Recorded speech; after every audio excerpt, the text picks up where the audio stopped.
Let me tell you something. I need you to wake up today and I need you to know. Wake up today and just know. You got this. Wake up today and know that if the devil could kill you, he would have done it by now. Wake up today and know that your past is not going to dictate your future. Wake up today and know that you got to heal first in order to reveal. Wake up to know that you got to let yourself go in order to receive something. Wake up to know that you can't do the things that you used to do and expect something different to happen. Wake up and know that you got this. Wake up and know that this is going to be the best Saturday of your life because today is the day that you demand who you are. Today is going to be the day where you make the ground shake. Let me tell you, somebody told me when you know who you are, you walk around here and the ground shakes. And I said, that's all well and dandy, but you got to know yourself to the point where when you walk around, the earth shivers. When you walk around, people around you get scared. When you walk around, toxic people be scared to touch you because they feel your presence. Your presence got to speak your elegance. It's once your presence speak your elegance, you never have to explain who you are. You never have to defend who you are because you will know.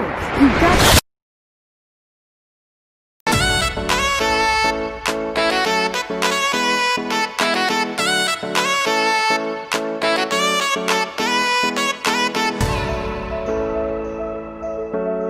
Welcome to Chats with Nick podcast, and I am your host, Nick. Today we have a very special guest. We have an author, and let's get right into it. Let the people know who you are and where you're from. Hey, what's going on, world? My name is Denise Carson. I'm from Atlanta, Georgia. Born and raised, actually. Traveled the world a little bit, but Georgia still have my heart. I'm a Georgia peach. I'm a producer in entertainment. After being a producer for between 10 to 11 years, I started to soar a little bit into my other gifts, which led me into writing. And that's where the book comes from, Stranded Between Died of Faith. And now I can call myself an author. So, I had to put out my first book and now I can call myself the author. So now I'm an author and producer, Denise Carson. That's super amazing. Like, honestly, I just feel your spirit. And that's what led me to just be like, this woman seems like a motivational speaker. And I was just so like aligned with the things that you were saying, like just about humans and how we think and, about how we need to become true to ourselves. So with being true to ourselves, let me ask you this question. When did you know that, I'm going to be an author, or even you wanted to be an author? I didn't know I was going to be an author. I just kind of started writing. At one point, my life coach at the moment told me, she said, write down everything you're going through and tell your story first before others tell your story. And that was my motivation, to write down everything that I have been through, or all the ins and outs of entertainment and outside of entertainment, just life. So the book initially was written to help out people in entertainment. Like, how do you get in the stage from here to here? But it turned into a life transformational book that was completely out of my hands because I was going through a life transformation. So I never really declared myself as an author. I didn't grow up and say I wanted to be one. It was literally one day somebody told me to write down something, and then I turned it into a whole narrative. And I don't regret it. I tell people you have to do something in order to believe you can do it. So I think that's where the power came from me. Like, I never thought I can be an author, so I never tried to be an author. Once I accomplished being an author, it was like, oh, wow, you're an author. And now I'm already on the second book and the third book. And I'm like, I guess I want the series. So it's like, once I did it, I ran with it. I ran with it. That's the new way to get to people. People who's not on social media, people who don't pay attention, some people who just read for a living. So I'm trying to figure out how can I get my product to different type of people, which is the product is transformation and the knowledge of. So once I had the reality that I always was a writer, I'm a poet, I rap, I always knew how to write. I just never knew how to tell the story while writing. So the power of writing a book, I had to learn how to tell my story authentically so I can get an authentic audience. So let's talk about a little bit about your writing journey. You just said that you currently write raps and you also write poetry. Which came first? Poetry definitely came first. When I'm one of them little girls when you in high school or whatever, you have the little rap battles, little freestyle ciphers. But I was always a poet at heart, and even the people who know me closely will always tell me, "Oh my God, you're a wonderful writer." So I never really took it seriously because I was blindfolded on what I wanted to do in life, which is be a producer and work television. So I never really expanded myself into anything bigger than who I was. So now that I have expanded myself, it's like, oh wow, I really can write. I know I really can put words together correctly. So it was really weird to define that in myself. Like poetry was one thing, but writing a whole book was a whole nother journey. Whole nother journey. Whole I nother. got you. So what is your, if you could like tell us a little bit about your process of writing the book, what was it? Honestly, the process within writing a book happened doing what I call it in the midst of having a catalyst in my life to get me closer to who I really was. The definition of catalyst for people who's not as spiritual as I am, catalyst is basically the roadblock where you are looking at your old self and meeting your new self. And sometimes life will put a person or a situation or a career or a relationship or a connection in the midst of your moving to stop you in your tracks and show you what you need, the route you need to go. So in the midst of writing this book, I was literally living the first steps of my transformation, which is discovering the power of who I had within me. And within discovering my power, I had to ask myself some questions like, okay, if you gonna do something you never done, you have to do some you never done. So I had to dig deep and almost be my own therapist and try to figure out what was repeating in my life that I didn't like. So I was going through a stage, I once call it the dark place. At all, I would just say it was dark in my brain. I was going through the stage where I was wondering what's next for me. And while I was wondering, the same questions I asked myself, I wrote about it. And that's how the book was birthed. Through the beginnings of transformation, like the knowing that I want to be something different. I want to do something different for the world. What am I going to do to myself in order to be that person for the world? And so the book started to begin to flourish within inside of me when I was fed up with myself. I had to shut myself. So I'm gonna ask you a double question because I think they're almost the same. Okay. What is the book about, and then what can people expect from the book? Well, the book is about stranded between doubt and faith. Is basically saying, what do you do when you don't know what to do? What is that? What do you do when you are so stuck in your own self that you're trying to figure out how do you get more? In the midst of me, I'm not saying I was 100% satisfied with what I had. Mind you, I was satisfied with what I had, which is the biggest cliche, which is basically saying that even though on the outside looking in, I had a pretty good life. I work entertainment, I work with celebrities, blah, blah, blah, but it was something in me not happy. So the person in me that wasn't happy, I had to find that person. So in the midst of writing the book, I was defining the person who wasn't happy and writing down my happiness. So the book came from a place of stranded between doubt and faith, exactly how it sounds. When you have faith that something's going to happen, but you doubt it will happen. And it's like you're almost stuck. You know what I'm saying? So being stuck is a very, very weird place to be in because it's not like you don't like your life, but it's like you don't like your life. So as much of a cliche it is, it's like, oh wow, like something's not right. I know I desire more, but how do I get there? So the book was birthed for me desiring more for my life. It was like I know that it's something else inside of me that I can get to. And what was the second half of the question? I'm sorry. It was What can people expect from this book? What they basically gonna it's get? like What are they gonna get? basically it's like talking to yourself. It had like even it's literally when people read my book, it's literally I was reading my own thoughts. So it's asking you the questions that you are either scared to ask or did ask. And it's even questions like, who are you? That's one of the chapters. Or what are your triggers? What are your traumas? What are your affirmations? And the things that you have to write down in order to get the vision for it. So it's forcing people to ask themselves those questions.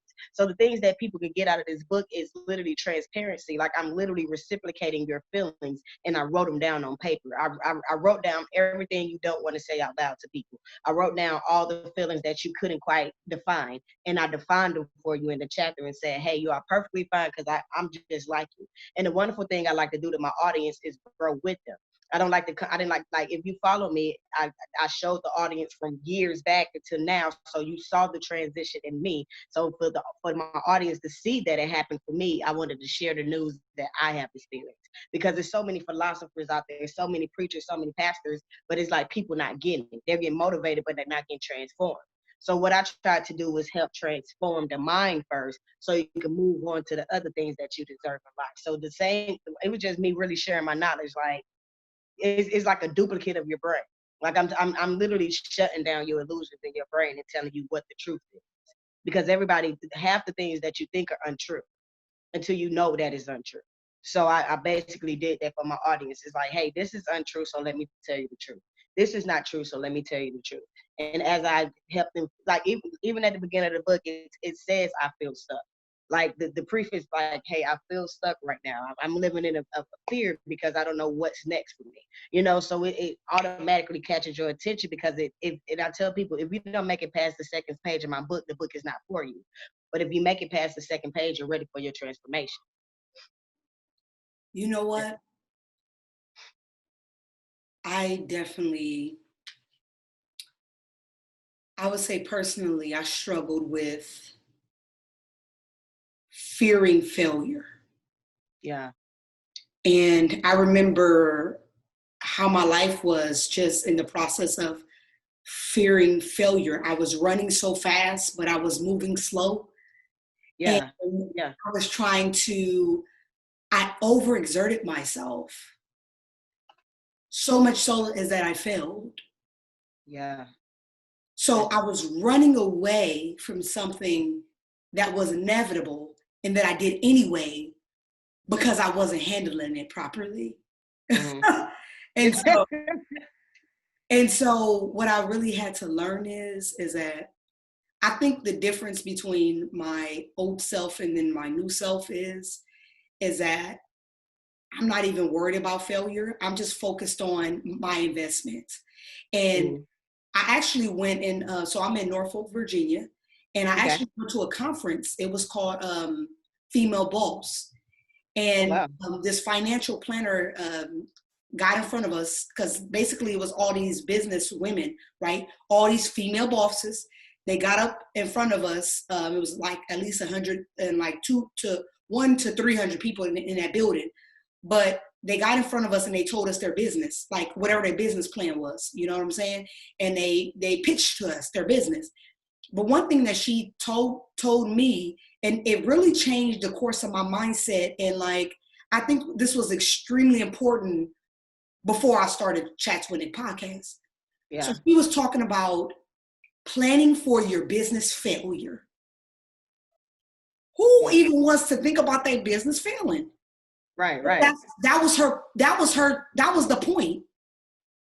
It might happen, but if you don't plan for your failure, whether that's sell your business, whether that's whatever the case may be, you might find yourself in a deeper hole because you didn't prepare to fail.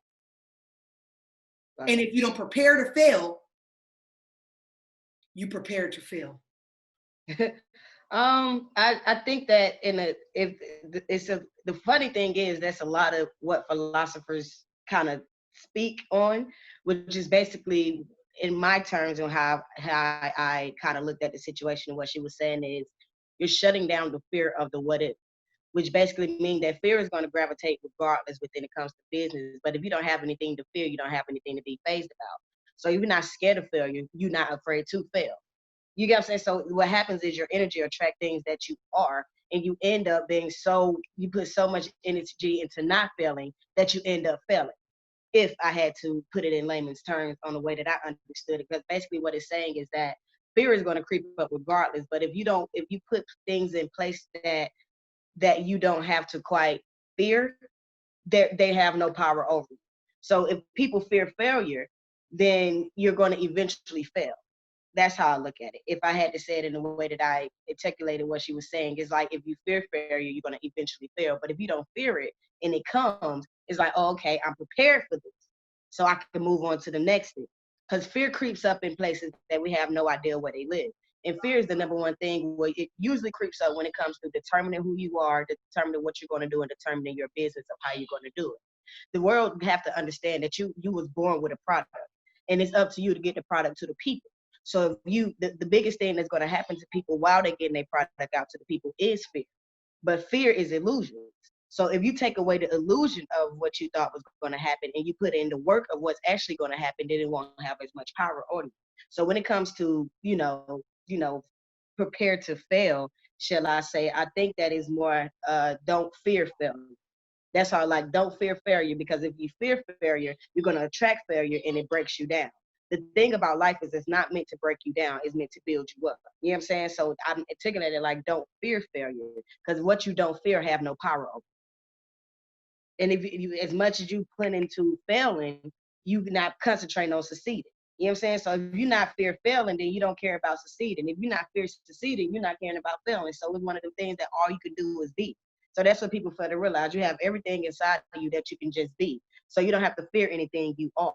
Your business is not going to fail. The person who operated it. You know what I'm saying? So it's like you have to understand that. And the person who operated the business have to do the power that it needs to do to be better. But I don't really call things failure anymore. I call them lessons. Ain't nothing, everything in life is a lesson to be learned. So what we have titled thing as can end up being our biggest blessings. Like if you say I got fired from a job, or you say that I didn't like if I didn't pass that test, you feel like a failure. No, that created the biggest lesson inside of you, because what you're going to do, you're going to prepare for the next time that you do it. So if you do have a business and it didn't work out, when you have your next business, you're going to do whatever you got to do to make sure that this pops. You know what I'm saying? So it's like, don't fear failure is how I kind of look at it. Don't fear failure, which basically means that don't have failure in your energy. So to prepare for failure, I think it's just the way she said the sentence a little bit was kind of like, but it all boils down to the same thing. You can't fear something that is not going to happen. If it does happen, it's a lesson. It's not failure. We can't keep defining our downfalls and what we don't know as failure. It's really growth and learning, and that's how I look at it. Yeah, I totally understand. So I got a great question for you. And this question, I'm like, I'm excited to ask because it's like it's perfect for what you were just saying, actually. So I'm gonna ask you a good question. This is a personal one. So this personal question is this: what were some of the instrumental life lessons that you had to learn in order to begin to walk into your own purpose? I had to take a lot of L's. I had to take L's in careers. I had to take L's in relationships. I had to take L's in my connections and my friendships. Like I had to have people walk away from me. I had to experience losing. I had to experience not feeling good enough. I had to experience not feeling worthy enough. I had to experience all that to define what I was. You know what I'm saying? So my biggest lesson was losing. Like everything I lost created the biggest triumph in my life. But at that moment, it was the most terrible feeling ever. But all my lessons came from losing. The majority of my lessons came from losing something that I thought I wanted. Because what's happened is when you get what you want and you don't want it, it makes you define what you really want. So as much as I kept running into what I don't want, it helped me define what I do want. And then I placed the lessons in its place. Like I end up calling experiences lessons.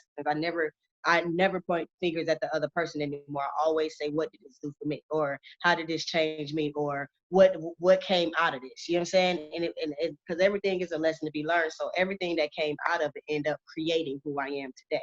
So I would say my biggest lesson came from losing something that I thought I wanted. And mixed to me having what I didn't want, I got to discover what I do want. And that's where affirmations and manifestations come in. That's why I learned the power of my affirmations, because I realized that I was attracting everything to my life. So as I'm realizing that everything good and bad is attracted through me, then I kind of made it my fault. And I'm like, once I made it my fault, I didn't give nobody the power of making me a victim. I made myself victorious. And I learned that through, learned that through people walking away. I learned that through getting fired when I thought that I deserved the job. I learned that through my own mistakes, and not even calling them mistakes no more. I say that things are not mistakes, they bad choices. So once I realized I made some bad choices and I swallowed some pills and I dug deep enough to really beat myself, I wouldn't say beat myself up, but dig myself up, then I learned the lesson behind what life is trying to teach me. Sometimes people always pinpoint and point things out versus turn the tables on themselves. And when you turn the table on yourself, that's a lesson within itself. So most of my lessons happen from the darkest time of my life. I turned my pain into lessons. Literally turned my pain. Like I said, what did you learn from this? If I ain't learned nothing, why did I go through? So everything I do now is like, if you're not learning, you're just basically watering a dead flower. Every day everything I have to learn. Everything. I have to take something with me. I have to recall the information. I have to remember it in the future. I have to remember how it changed me. And what people fail to realize is that pain changes people. The pain of the memory changes people. The things that you didn't want to go through changed you. And what you didn't want to go through, you had to learn something while you went through it. So I end up defining all my lessons versus just pointing at the person like, you hurt me or you did this. Nah, I allowed this. Why did I allow this? Oh, because you didn't feel good enough. That's a lesson. You know what I'm saying? So it's like, oh man, instead of like, even when it comes to after breaking up relationships or walking out of jobs, it's like, okay, what happened? Why did I end up getting let go in the first place? Or why did I feel like I had to walk away from the situation? Because the truth be told, if your energy attracts everything that you are, that means I am attracting things that is not of me. So it made me define who I am so I can attract better. I had no choice but to attract better. I'm like, if I have the power to attract all these bad things, what is the lesson I need to learn to attract all the good things that is already in my life? If it makes sense. I'm gonna snap to that one. That's gonna be a snap. That's gonna be a full snap. I appreciate you. So I want to talk about this, so first of all, I don't know if this is worldwide right now or if it's just in Virginia today, but starting today, we everywhere we go, we have to wear a mask. Okay. So with that being said, I want to talk about wearing a mask. Which one? The one we don't put on ourselves or the one that the world is calling for? Exactly. That's exactly. I want to talk about the irony and how you see that. Yes, definitely. It's funny that the world is wearing masks these days because I feel like we have been wearing masks for the majority of our lives. The person you created to be accepted is the mask. And the power is taking off the mask. Like I tell people that's come, I have a 7-day virtual unveil the mask conference coming up because if I remember scrolling Instagram one day and I thought to myself that the people who I talk to behind the scenes don't look nothing like the person they post. Like, and I'm like, that's how many people are living. They have created such a persona about themselves that they are afraid to be themselves. And that's why I call them masks. It's two different people inside of individuals. It's your ego and your spirit. And the spirit is the one who was birthed within you that is going to succeed regardless. But your ego is the one who thinks about what people think or think about the judgment or think about, well, am I good enough? Or think about, am I worthy enough? And the thing is that your brain is full of illusions. So your mask is full of it's illusion. So I feel like the irony is that people are putting on masks that's already on masks. It's like, why do you need to get a haircut during the quarantine? Who sees you? I remember asking somebody that, like, I do too, right? But you got to look good, right? But the basis of looking good is really to look good. Is it for yourself or for somebody else? Is it for that post you're gonna post, or is it for you to look in the mirror?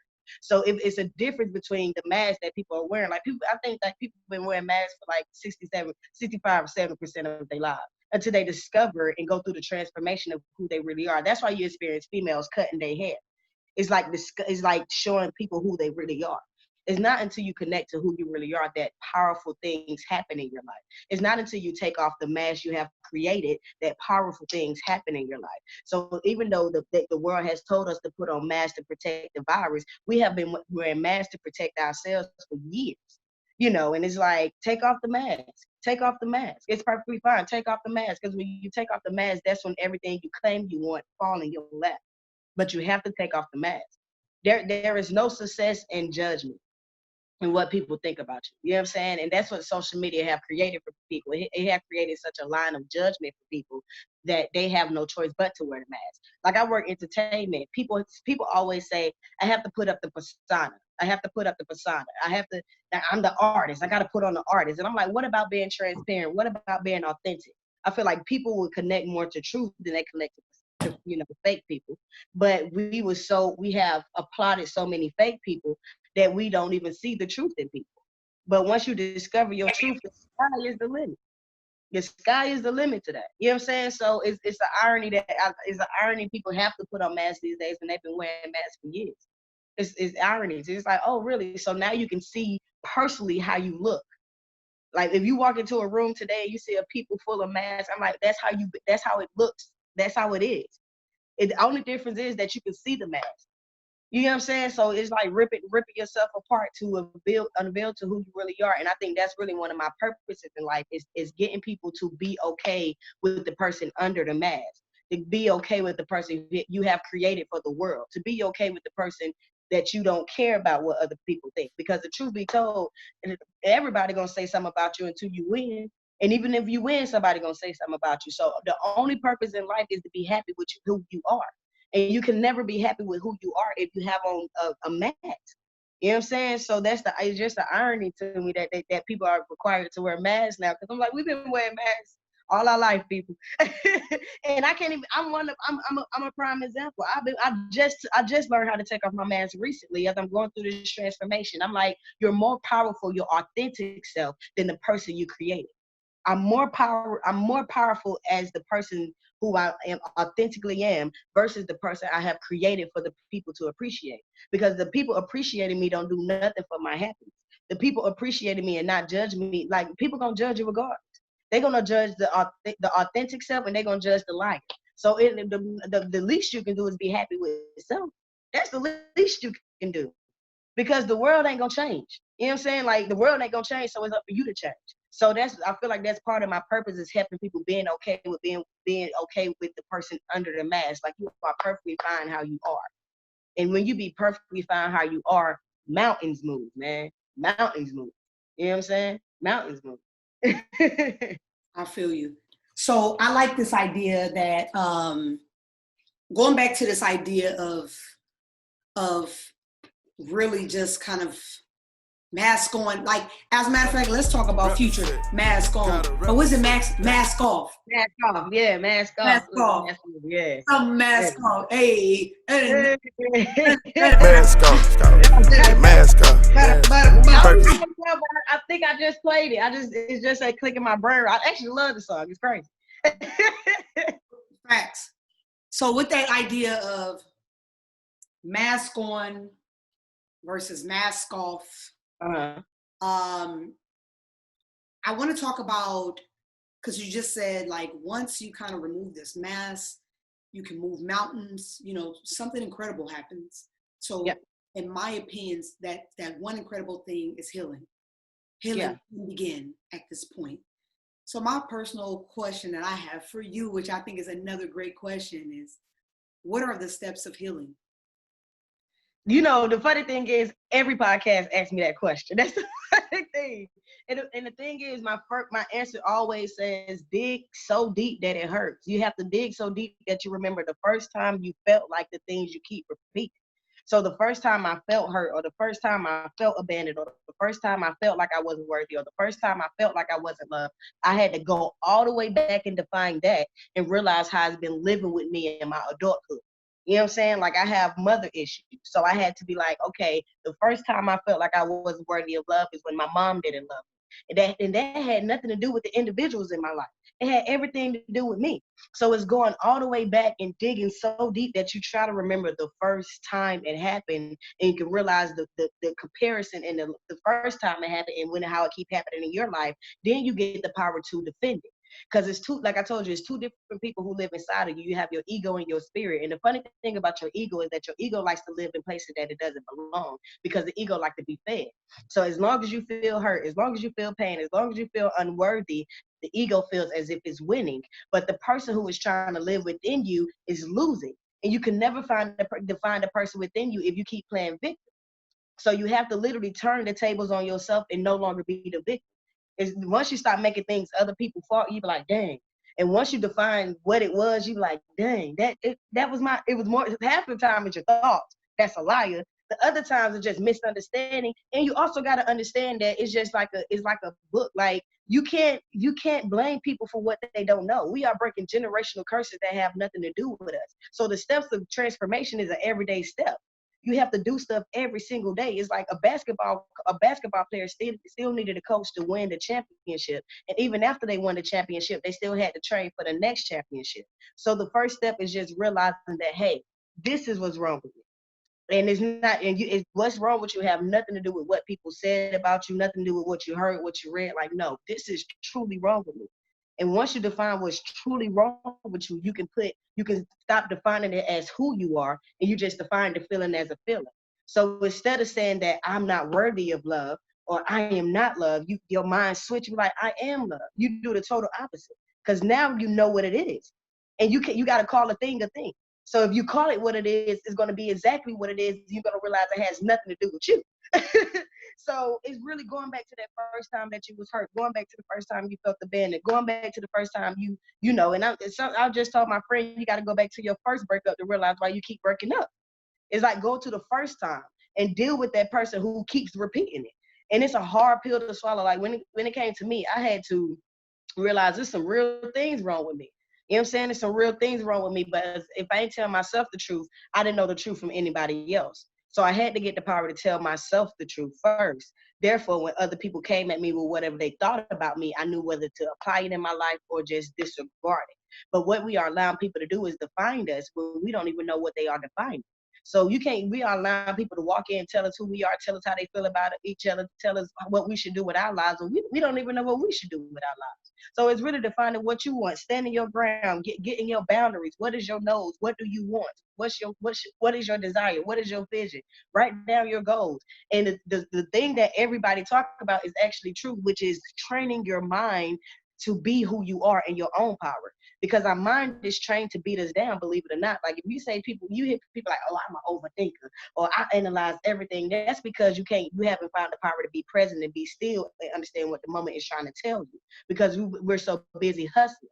Like it's the funny thing that I'm like, when it comes to the mask, like the mask, I call him the mask. Actually, you saw the movie The Mask when he took off the mask. It was funny they made that movie. That people didn't even know what the writer was doing, which is basically saying that the mask makes you feel like you are unstoppable. But the truth is, the person under the mask is really the unstoppable being. So your mind has created you that you have to put on a mask in order to be unstoppable, but they don't know the person that is actually running the mask. The person who's actually running the mask is your spirit. The person who has on the mask is the ego. It's the protector. It's the one you want to put on the band-aid over wounds that you don't want to heal. It's the one who ran into another relationship after a breakup versus healing after the breakup. You know what I'm saying? It's the one who keep numbing situations that need to be healed. So if you don't heal, you have no power. Healing is the only power. And once you heal, you understand your power. And you can take off the mask and feel like you are the same person you was when you had on the mask. The only difference is the confidence and the belief in yourself. That's the only difference that changed your mind and the confidence in yourself. And once you go through the steps of the transformation, which is the first step, dig deep, dig so deep that you figure out something's wrong with you. You got to swallow that pill and be like, hey, something's not right. Definitely if you keep repeating stuff, something's not right. So the first step is digging deep, realizing that something is not right with you. The second step is once you define what is not right about you, you don't make it who you are. So what you went through is not who you are. It's two different things. You know what I'm saying? So it's like you have to understand that what you went through and what people called you is not the definition of who you are. And what people usually do, they define that and be like, oh man, like that's who I am. No, you are not that person. You are not that action. Action does not make you who you are. An action is a lesson. So it's like, okay, cool. Once I realized that the mistakes I made is not me, you can get to the point where you are now defining who you are. So it's like, dang. So after I dug deep, I felt my feelings. I did what I had to do. I felt the pain. I felt the hurt. I felt the joy. I felt what it needs to do to get to the next level. Now I can define what that was in my life and realize that it wasn't me, because many times people call themselves what they are not. Like I heard somebody once I used to call myself a monster. Like, oh man, I feel like a monster because I used to, I hate hurting people. So it's like, I hurt your feelings, or if I ever step out of character and I get in an argument, it's like, man, I feel like a monster. Ain't nothing about me a monster. But as long as you're allowing your mind to define you as something you are not, you're going to be that. So you have to define yourself as you are, so your mind has no power. Period. So I want to create, I don't know if you can see it on our little board right here that I'm sharing with you. I want to write down your steps of transformation. Is that okay? Oh, sure. Okay, so step 1 would be what? Dig deep and define the feelings, the truth of the feelings. Name it what it is. So you can put in parentheses, call a thing a thing.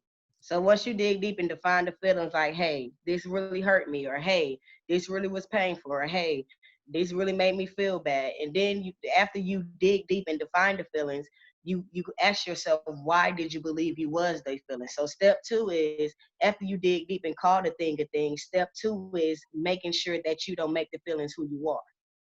So you define the feelings as something that has nothing to do with your well-being. Don't call yourself something you're not. That's your parentheses for that one. Don't call yourself something you're not. You are not your mistakes. You are not your bad choices. You are not the downfalls or the quote unquote failures. You are not that. So don't call yourself something you're not.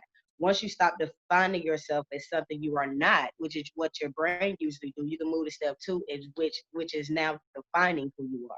In the mix of defining who you are, since you have dug deep in step one and you did step two, which was you shut down the illusions in your brain, and now you're no longer the monster that you felt like you was, and now you are the prophet, or now you are the author, or now you are the entrepreneur, or now you can move mountains, or now you can be an athlete, or now you can be a producer. Now you can call yourself who you are because you have separated yourself from the ego and the spirit. So step three is now discover who you really are. Now call yourself who you really are, and start, and the parentheses for that is I am is the most powerful affirmation you can use. So once you stop calling yourself who you're not, you can call yourself who you are. I am powerful. I am love. I am worthy. I am the best. I am intelligent. I am smart. So you're shutting down the illusions that your brain have created inside of you and telling yourself the truth. If that makes sense.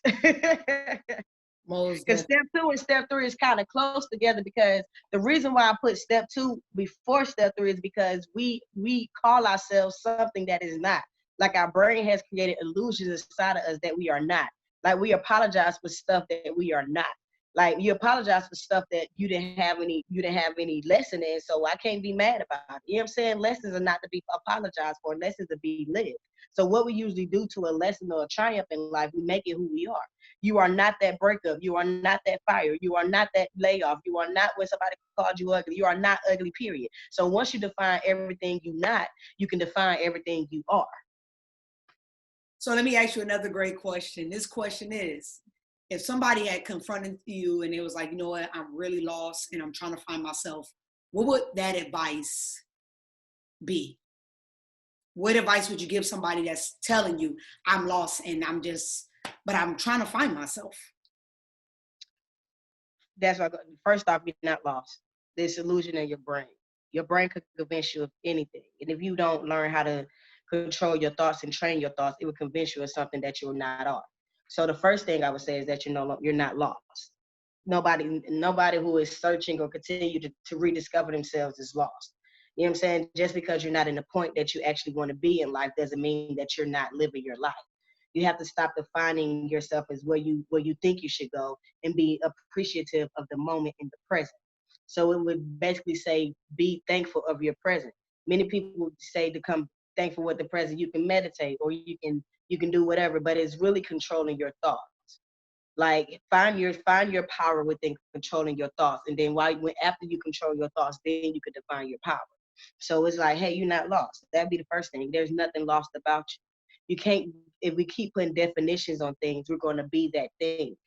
But you got to call the thing what it is. You feel unworthy at the moment. You feel like life is a little bit too much at the moment. You feel as if you can't go any longer because what you have endured is a little bit too much for you. But then I would declare their power over them and tell them that trouble don't last always, and tell them that this too shall pass, and tell them that in the midst of going through the dark tunnel, the person who was the light that was at the end of the tunnel was always inside of you. Then I'll tell them that your power has nothing to do with what the world has told you where you should be at, is where you're actually at.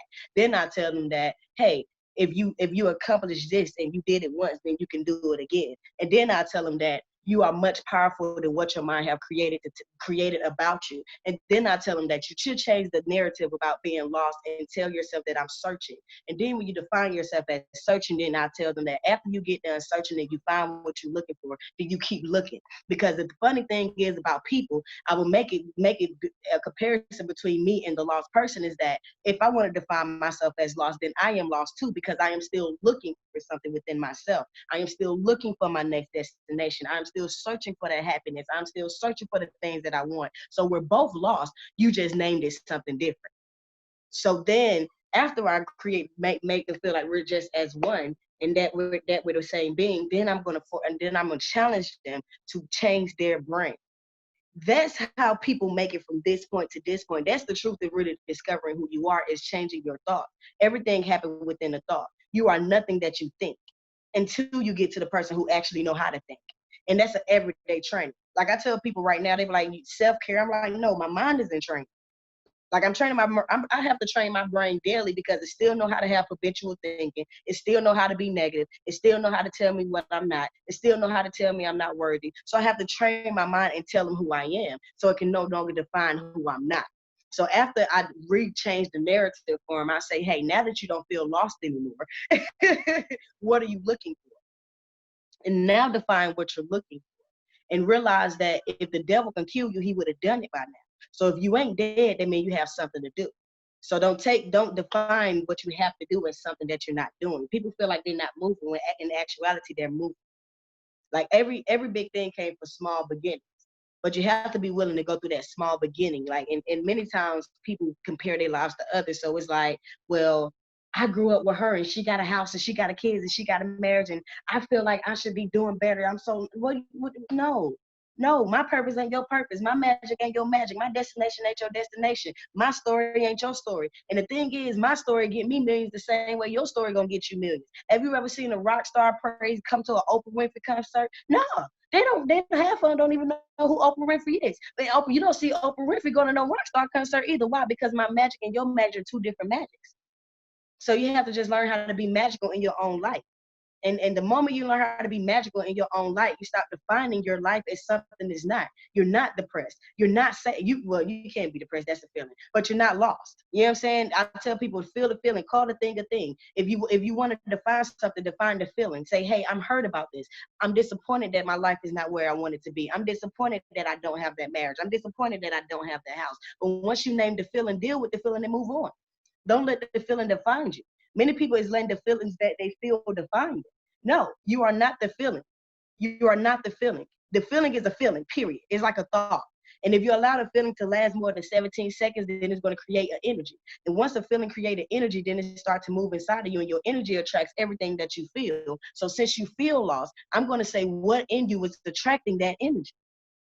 And once you define what's attracting that energy, then you can stop calling yourself lost. Now you can just say, I'm a little disappointed that I'm not where I want to be. Now I'm a little hurt. And once you define where you realize what you don't like, you're going to search very hard for the things you do like. Once you realize what you don't want, you're going to go for what you do want. Once you feel the power of being broke, you're going to chase some money. Once you feel the power of having money, you're going to want to always have it. So you can't define yourself as a moment. Your moments don't last forever. That's why I say people don't compliment you until you win. So the power is to win. And how do you win? You control your thinking, because the thing that your thought and who you are is two different things. Your thoughts are lost. You are not, if that makes sense. Perfect. So I'm going to just switch gears a little bit because I feel like, I want to get to know you a little bit more and just with the whole idea of training your thoughts and being one with self. I want to see you get one with you for a second. And okay. I'm super excited for this next question. All right. What would you tell your younger self? It's okay. You didn't know. You can't blame yourself for the knowledge you didn't have. Yeah, I used to beat myself up for things as if I learned it already or already been through it. Like it was my first time doing it. So since it's my first time doing it, if you made a bad choice. Bad choices are not mistakes. Mistakes are done on purpose. Bad choices are made sometimes, like, you know what I'm saying? It's a choice. So it was like, hey, you didn't know. Forgive yourself.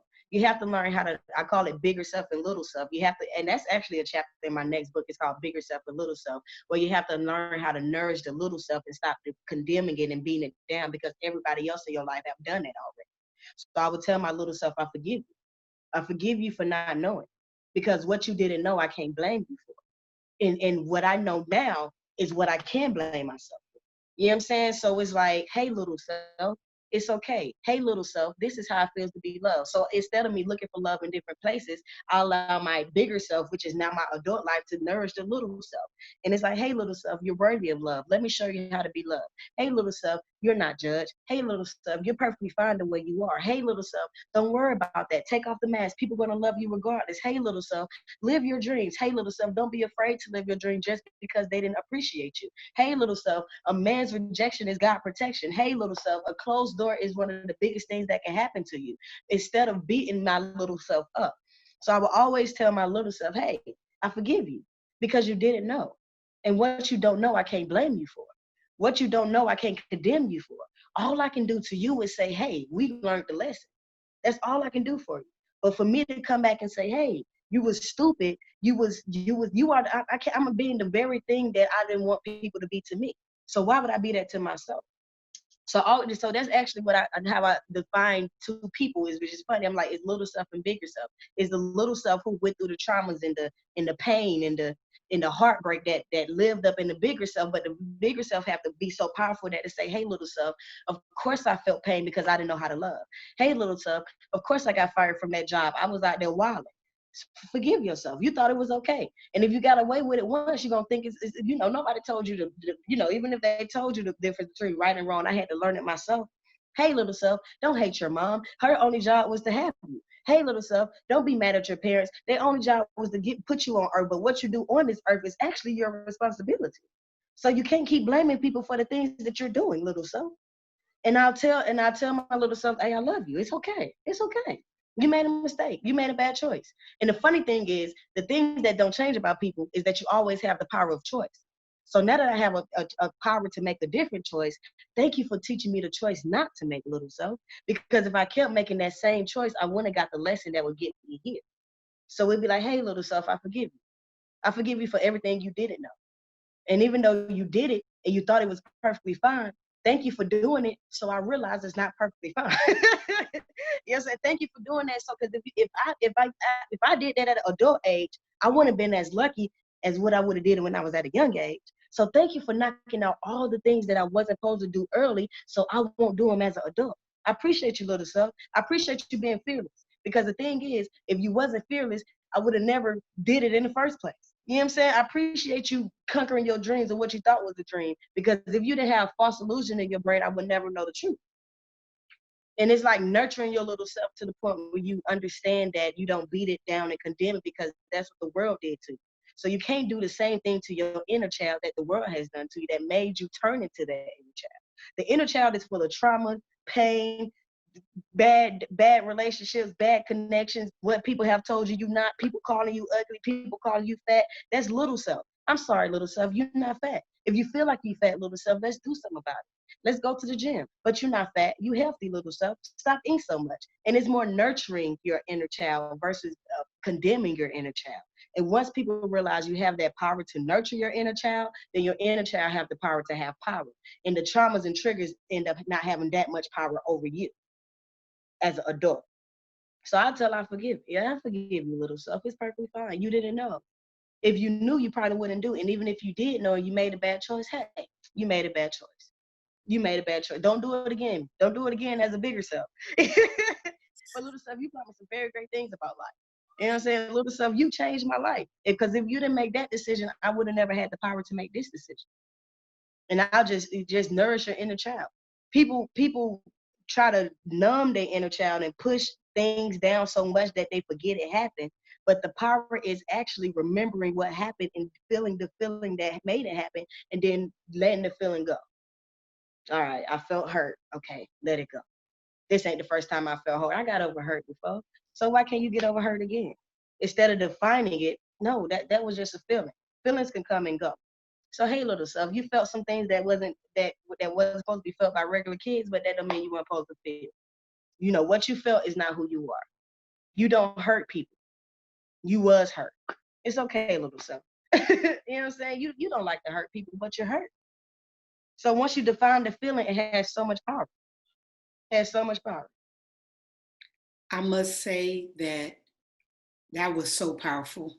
I mean, I felt that internally. And because I felt that, I want to just say thank you for taking the time out to love you, to learn you, to transform you, because since you did that, you get to give that to us. And that's exactly what's in your book. you give us us. And because you give us us, because you give us you, we get to feel comfortable to be ourselves and see ourselves through you. And I want to say thank you for being a vessel. Thank you for being a light. Thank you for showing us the path. Thank you so much for taking that journey. I have taken my own self-love journey, and, I can honestly say it's not an easy one. And I definitely agree with you. I took a, it's L after L after L after L after L after L. And you're like, why the hell am I experiencing so many L's? Going back to your younger self, it's like you're blaming, like the one thing that I had to kind of come in contact with is with everything that you said, looking at my older, my younger, my little self, I give my little self a hug. Yeah. And I let her know that she's okay. Yeah. And no matter what, she's not going to lose me. No matter how big the mistake is, no matter how small the mistake is, no matter what they used to say or what they say or whatever, or those words like you were saying, I just let my inner self know that I'm here for you. Even when no one else is here for you, I'm here. And I definitely, going back to the kind of like speaking life and manifestations over your life on a daily basis, those I am affirmations. I definitely speak affirmations to myself, or I try to do that on a regular basis. I don't want to say it daily because I know I miss out on some days, so I don't want to lie about it. But the goal is that this self-love journey, this transformation journey is not a one-day quick fix. Snap your finger, go see a shrink one day. It's not a one-day process. It's a daily life journey. It is when your mind says you can't, you do have to, like, going back to that mindset. I can't do this. And your mind say, you got to train your mind to be like, yes, I can. As a matter of fact, don't even talk to me like that, because I can do all things through Christ because he give me strength. How about that? You know what I'm saying? It's like I'm right here with you. Yeah. And that's the difference. That's the difference. Awareness move mountains. So once I became aware that my thoughts was illusions, I started to tell my illusions the truth. That's why I say I am is the most powerful affirmation, because your little self is birthed through those part of the illusion. So it's like, hey, little self, I am not that. Hey, little self, I am not that. I am. You know what I'm saying? And once you tell your brain who you are, it eventually follows suit. And it'd be like, then it start to, it start to do the right thing. I realized all these rich people got, like, I work with a lot of entertainers, even Oprah. I realized all of them have one thing in common. They have controlled the little self illusional brain. That's it. They controlled the illusions in their brain, and they declared who they really was so they can live in what they really was. But it's like the analogy I used for you earlier. Even the best basketball player needed a coach. And even after they won the championship, it's like healing. After you get the first step of healing, you got to still train for the next championship, because every level is like levels to this shit. You know what I'm saying? It's levels.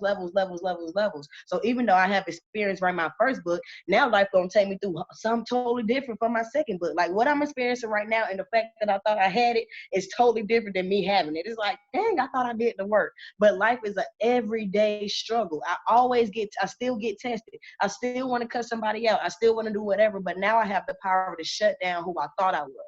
Now I have the power, and that's where your power stands, when you shut down and say, I am, versus I am not.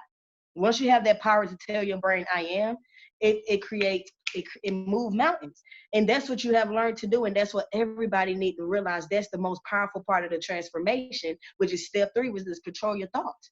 Because once you control your thoughts don't have no more power over your life. And if people had to tell the truth, that's where the mask came from, because people put on a mask before they even walk out the house, because they have convinced themselves that people got an issue with their outfit. So now that your brain has convinced you that what you are wearing is ugly in the first place, you won't put on something over that so you can hide wear that shit. You know what I'm saying? Wear it. Wear yourself. It's the most powerful makeup you can put on. You know what I'm saying? It's like, wear yourself. And if you wear yourself, man, nobody else can wear you out. Facts. Period. Facts. So let me Yeah. leave you with this.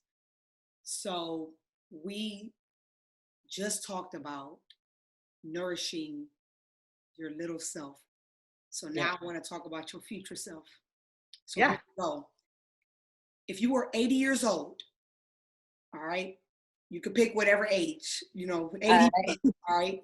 If you were 80 years old, what would your future self want you to accomplish? Or how would it want you to impact those who you come in contact with? Honestly, future self would just say stick to what I know. Don't learn all this for no reason. If I'm gonna learn it, nurture it. You know what I'm saying? And I have realized that the purpose in me is to help duplicate myself and my knowledge. So I want to look at my 80-year-old self and see how many people I taught the lesson from. Like, well, everything you went through, did you tell enough people about it? Everything you went through, did you share it enough so people can go through it too? Everything you went through, was you transparent enough to make people feel like they can change too? Because my future self is just literally a vessel of who I am right now. It's just in a greater light. So the vessel is, did you make sure that you open your mouth every time somebody came to you and felt lost? Was you fearless that you couldn't speak up? You know what I'm saying? And I applaud it for speaking up. Like, hey, you did it. You did it. You help you. I want to duplicate my transformation. That's why I'm so anxious and to continue to learn, continue to read, continue to listen to inspirational messages. So when people ask me questions like this, I know what to say. And when I know what to say and they start listening to me, now we can move to the next step of transformation. So I would say, future self, keep pushing people towards transformation until you reach your grave. Because the power of discovering who you are, I want everybody to feel it. Even though I'm not at the 100% stage, just the things I have learned, I feel like if my culture knew it enough, then we will move mountains as well. And it's a power in moving your own mountains versus having to team up with somebody to move it with you. So I was like, thank you. Hey, future self, good job. You help people move mountains in their life. You help people take off their masks. And if I did that for one or two people, or 10 or 10,000 or a million or 10 million, hey, they remove masks. And we wasn't taught to move masks. We are breaking generational curses. So for me to come to my generation and say, hey, we have the power and we're going to use our power the right way, I'm ready. And if I continue to use my power and help my generation move mountains in the correct way, but not even preaching to you or using the gospel, I'm coming to you without scriptures. It's like, I don't need a Bible to tell you how you feel. I don't need a Bible to tell you that that's a lie. I don't need a Bible to tell you that was illusion. And there is no punishment in your lesson. So it's like, hey, you learned your lesson versus punish yourself over it. Good job, future self. And once you start punishing yourself over the lessons, you'll learn. If you stop beating yourself up over the things that was supposed to teach you something versus, oh my God, what was me, and playing the victim, you'll be a very great individual. Very great individual. So I say, hey, future self, thank you for being obedient. Thank you for ripping yourself up and taking off your own mask, knowing that people's not going to have something to say, knowing that you're going to come, the same amount of people that love you is going to hate you, knowing that everybody ain't going to have something good to say about you, knowing that you are actually scared to do this, knowing that you're conquering fears yourself. Thank you for doing that. Because you conquering your own fears kept somebody else alive. And if I give somebody else the power to say, I feel like waking up tomorrow because I want to figure out what's inside of me, then I did a good job. If I get somebody to say, hey, I want to wake up tomorrow just to see what I have left, it's a power in living. So I say, hey, future self, thank you for giving people the power of life. Because when you're going through the transformation, it's damn near killing your old self and birthing up a new person. It's birthing up all new traditions. It's birthing up all new thoughts. It's birthing up all new realities. So it's like I'm helping people kill the person who don't belong to them. That thought and that illusion don't belong to you. Kill that. And let's give who you are life. So thank you, Biggers. Thank you, future self, for giving people life. You know what I'm saying? And I think I can lay my head down 100% grateful if I can help people rediscover their life. Everlasting life. Life that's going to last after you leave this earth. A spirit that's going to last after you leave your actual presence of the body. That spirit, hey, thank you for building the spirit of them, because this is just a body. Who you are actually consists in your spirit. So it's like, thank you, man, you help people discover who they really are. It had nothing to do with their body. This is just a temple. The things that's going to last after we lay you down in the grave is the spirit that you came with. You were spirit before you even hit earth. So I have helping people rediscover who they was. It's like, hey, you did good. You wasn't scared. This is scary to actually take people's lives in your hands and say, hey, I have the solution for you. But I don't have the solution for you, but I can give you a little bit of advice to get the solution. And as long as I have the power to share it, I'm going to do everything I can to share it, you know? But it's like, hey, you have something that people need, and you actually gave it to them. Good job for not being selfish, future self. Because the thing is, everything my future self is, my little self wasn't. So I have to applaud it. I'm super happy to hear that. Yeah. I would love for you to end us. I would love for you to end us with affirmations. So if you can you can lead us into affirmations. You will say them, and then I will repeat them. So if however many you want to do, I would love to end this episode literally, with those affirmations. Okay, well, since I am is the most powerful affirmation, we can say this one, which is true, because the thing is we separate the higher spirit and our spirit as two different things, but truth be told, we are one of the same. Like we are gods, which is the weirdest thing to think of yourself as, but it's the truth. You are literally walking God. So you can say, I am one with divine mind. It's just, I am one with the divine mind. I have nothing to fear. I have nothing to fear. Therefore, I am holy. Therefore, I am whole. My holiness completes me. My holiness completes me. My holiness blesses the world. My holiness blesses the world. Which basically said, my whole self is enough. I am enough. I am enough. Wow. That was peaceful, I tell you that. No worries. So even if you remember it, I am one with divine mind, therefore I have nothing to fear. Therefore I am holy. My holiness completes me, my holiness blesses the world. Holiness is whole. Me as a whole is a threat, not parts of me. Me as a whole is a threat. So if you wanna fight for something, fight for being whole. Don't change just one part. Change all parts. Deal with your heart, deal with your mind, deal with your feet, deal with all parts so it can be whole. It takes a lot of elements to make a body, but once the body is complete, it's a powerful force. That is excellent. That is truly excellent. Well, Let's do this real quick. Let the people know where they can reach you and where they can get your book. Oh yeah, straight in between. The best, but this is a good book, man. Like, it's a good book. It's weird because I wrote it, but it really is a good book. You can get that on Amazon, Google Books. It comes in paperback, and it's out there. The Kindle, Amazon Kindle. If you have a Fire Stick, anything that's digital is on all platforms. It's called Stranded Between Down and Faith. Amazon has all the links to it. So if you actually just put it in, because I just became one of Amazon's top sellers, it pop up immediately for you, and it take you straight to my link. If you don't do Kindle, it does come in paperback, and you can get that from Amazon as well. Of course, you have my Instagram page, which is Prosperous Hustler. Prosperous Hustler, which means that I'm not chasing money, I'm chasing prosperity. And then Denise Carson is my Facebook, and all the links are on every one of my social media pages. But this book, it's a good book, man. You got to get the book. Like, the funny thing is, what the world is going through right now, I think I wrote about it before they went through it. So it's like I prepared you for everything you're dealing with. It's like, hey, I got it. I did it already. So here, I went through that already. So now I can tell you what to do. And you know what? I think I'm gonna go ahead and stop the recording. Okay.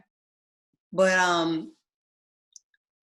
actually, I'm gonna say this before I stop the recording. I just really appreciate you and thank you so much for joining Chats with Nick podcast today. I want to say thank you so much, and I appreciate you a million times. I would say I'm almost certain that when your audience watch this, when your supporters and the people who love you, they watch this, your family, your friends, I know that they're going to be inspired because you are inspiration. True, real talk. You know what I mean? And I know for a fact that I got something from this, you know what I'm saying? And I just feel like I'm happy that you chose Chaswinick Podcast in order to tell your story. But I, honestly, to in a way minister, you know, to the host, because, you know, I feel like I got a spiritual awakening just because I'm, you know, because we're doing this. So I just want to say thank you. God bless you. No worries. I appreciate you having me. Like, thank you for allowing me to share myself on your platform. As I'm discovering what's going on, it's happy to, you know, help steer through the cracks, but still be able to share what I'm learning through the cracks. So as I learn, I like to teach. As I learn, I like to teach. So I appreciate you for allowing me to have a platform to teach what I'm learning. Absolutely. It's really, truly my pleasure. Yeah, so, it was a great podcast. You're very great at this. You're good.